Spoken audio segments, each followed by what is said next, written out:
Good morning. कैसे हैं? सब ठीक। चलिए, आज हम लोग पढ़ते हैं ईसाई धर्म। ठीक है। ईसाई धर्म के संस्थापक ईसा मसीह थे। यह एक यहूदी थे। ईसा मसीह का जन्म फिलीपींस में जेरूसलम के निकट बैथलेहम नामक गांव में हुआ था। ईसा मसीह का जन्म फिलीपींस में जेरूसलम के निकट बैथलेहम नामक गांव में हुआ था। इनकी माता मरियम और पिता जोसेफ थे। ये दोनों सुथार का कार्य करते थे। ईसा शब्द का शाब्दिक अर्थ मुक्तिदाता होता है। ईसा शब्द का शाब्दिक अर्थ मुक्तिदाता होता है। इनका जन्म 25 दिसंबर 4 ईस्वी पूर्व को एक घुड़सवाल में हुआ था।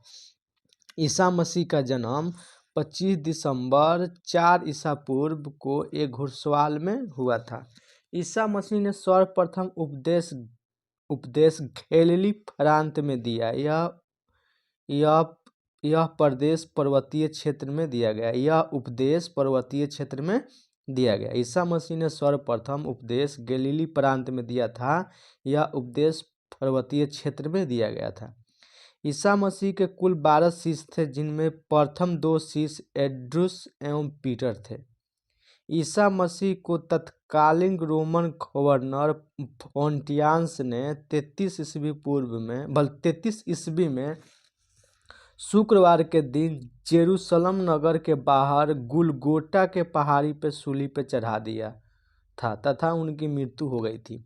ईसा मसीह को तत्कालीन रोमन गवर्नर पोंटियस ने 33 ईस्वी में शुक्रवार के दिन जेरूसलम नगर के बाहर गुलगोटा के पहाड़ी पे सूली पे चढ़ा दिया था तथा उनकी मृत्यु हो गई थी। ईसाई धर्म का पवित्र ग्रंथ बाइबल है। ईसाई धर्म का पवित्र ग्रंथ बाइबल है। ईसाई धर्म का सबसे पवित्र चिन्ह क्रॉस है। ईसाई धर्म का सबसे पवित्र चिन्ह क्रॉस है। ये ईसाई धर्म खत्म हो गया। अब हम लोग अगला धर्म पढ़ते हैं, इस्लाम धर्म।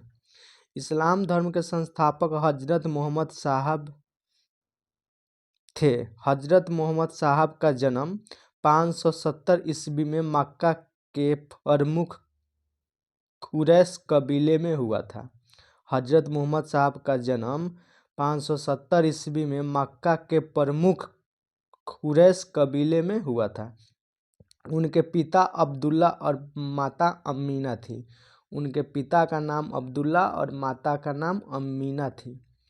उनके लालन पालन उसके चाचा अब्बू तालिब ने किए थे। उनके लालन पालन उनके चाचा अब्बू तालिब ने किए थे।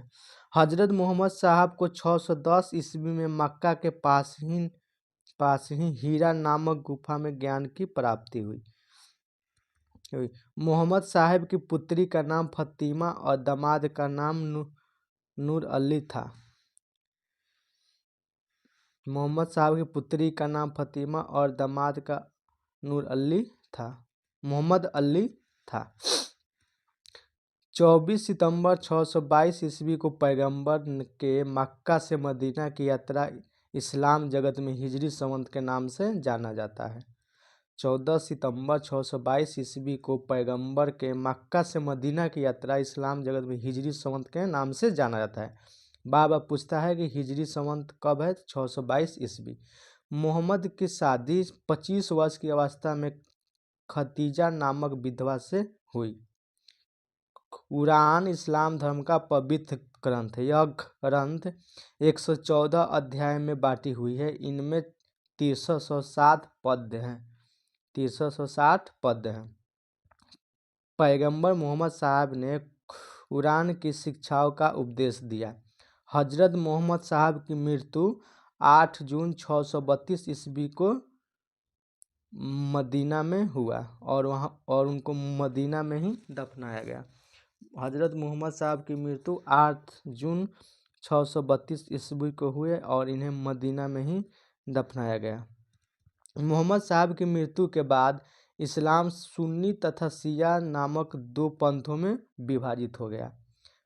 पैगंबर साहब के उत्तराधिकारी खलीफा कहलाए।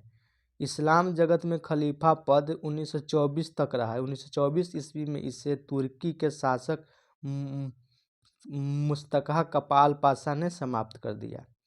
मोहम्मद साहब पैगंबर के जन्मदिन पर ईद ए मिलाद उल नबी मनाया जाता है। ईद ए मिलाद उल नबी मनाया जाता है। भारत में सर्वप्रथम इस्लाम का आगमन अरबों के जरिए हुआ। 712 ईस्वी में अरबों ने सिंध जीत लिया और सबसे पहले भारत में इसी भाग में इस्लाम एक महत्वपूर्ण धर्म बना। भारत में सर्वप्रथम इस्लाम का आगमन अरबों के जरिए हुआ। 712 ईस्वी में अरबों ने सिंध जीत लिया और सबसे पहले भारत में इसी भाग में इस्लाम एक महत्वपूर्ण धर्म बना। तो आज ये ईसाई धर्म और इस्लाम धर्म दोनों समाप्त हुए। अगला क्लास हम लोगों का आएगा मगध साम्राज्य का उदय।